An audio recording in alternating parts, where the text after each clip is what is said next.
ইলিশ মাছ যাদের কাছে ভীষণ ভীষণ প্রিয় তারাই একমাত্র জানেন ইলিশের যত রকম পদ রান্না হয় তার মধ্যে সব থেকে টেস্টি হয় বেগুন কাঁচা লঙ্কা দিয়ে ইলিশের তেল কাটা ঝোল।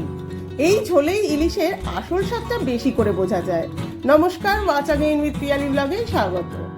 তার জন্য ইলিশ মাছে ও ছোট ছোট বেগুনে সুন্দর করে লবণ হলুদ মাখিয়ে নিয়েছি।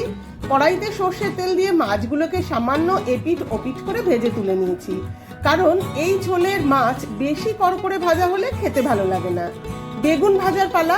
এই ছোট বেগুনগুলো এখন কিন্তু বাজারে বেশ ভালোই পাওয়া যাচ্ছে।